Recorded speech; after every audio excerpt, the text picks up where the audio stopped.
साथ नागौर सांसद और आरएलपी के सुप्रीमो हनुमान बेनीवाल जुड़ चुके हैं। हनुमान जी, बहुत स्वागत है न्यूज 18 राजस्थान पर। जी धन्यवाद। लगातार आंदोलन हमने देखा और उसके बाद इस वक्त की सबसे बड़ी खबर है हनुमान जी, धर्मेंद्र प्रधान ने अपना इस्तीफा दे दिया है। आपकी टिप्पणी क्या है, पहली प्रतिक्रिया क्या है? देखिए, पहली प्रतिक्रिया है कि धर्मेंद्र प्रधान ने इस्तीफा लेट दिया। बहुत बड़ा नुकसान देश के अंदर, हमारे बच्चे इंजर्ड हुए, सारा कुछ हुआ और 7 दिन लोकसभा ठप रही, तो करोड़ों अरबों रुपए लोकसभा के खर्च हुए। और दूसरा, इन्होंने अभी प्रधानमंत्री को लिखा है, स्वीकार होगा कि नहीं होगा ये तो अभी सोशल मीडिया के माध्यम से हमें जानकारी मिल रही है, तो तुरंत प्रधानमंत्री जी को इसका इस्तीफा स्वीकार करना चाहिए और इसको राष्ट्रपति के पास भेजना चाहिए। प्रधानमंत्री खुद ही भेजेंगे या इसके पीछे कोई चाल है, इसके बारे में आप कुछ नहीं कह सकते। इतना ही कह सकते हैं कि ऐसे व्यक्ति को बर्खास्त करना चाहिए।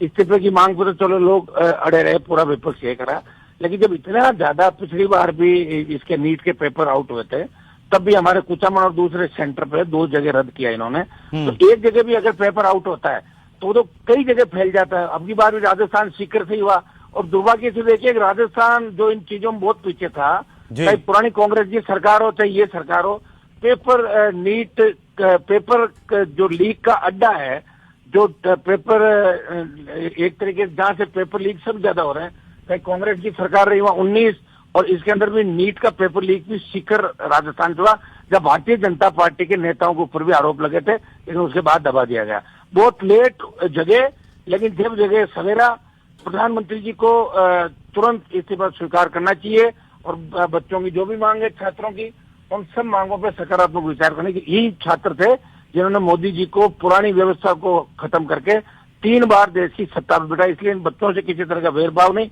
हमारे बच्चों की परीक्षा प्रणाली में सुधार हो, तो बिल लेके आ रहे हैं, खाली बिल लाने से नहीं होता। बिल तो बहुत से बिल पड़े हैं, फांसी की सजा भी होती है मर्डर के अंदर। कांग्रेस कहते हैं कि राजस्थान में भी हम एक मजबूत बिल लेकर के आए थे पेपर लीक के खिलाफ। अब राजस्थान में तो इन्होंने सेटिंग कर ली, भारतीय जनता पार्टी के लोगों ने। एक भी कांग्रेस के नेता को जेल में नहीं डाला। पेपर लीक के जो आरोपी कांग्रेस है वो रोज कह रहे हैं कि डाल के दिखाओ, डाल के दिखाओ, कुछ नहीं किया। कांग्रेस बीजेपी मिली हुई है राजस्थान के अंदर, इसी का परिणाम है कि राजस्थान में इस तरह की स्थिति हो रही है।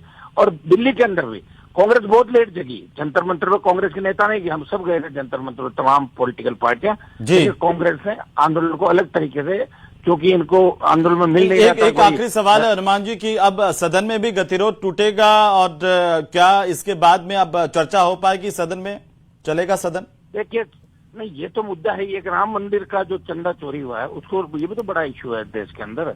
ये 2-3 मामले थे जिनको ऑल पार्टी मीटिंग में उठाए। वो एक तो इसके अंदर चर्चा, और क्योंकि अगर लाठीचार्ज नहीं होता तो चर्चा पे विपक्ष सहमत था जी, लेकिन लाठीचार्ज हो गया, जिस तरह बच्चों के कपड़े फटे। जी बिल्कुल हनुमान जी, बहुत शुक्रिया हमारे साथ जुड़ने के लिए। न्यूज 18 राजस्थान पर अपनी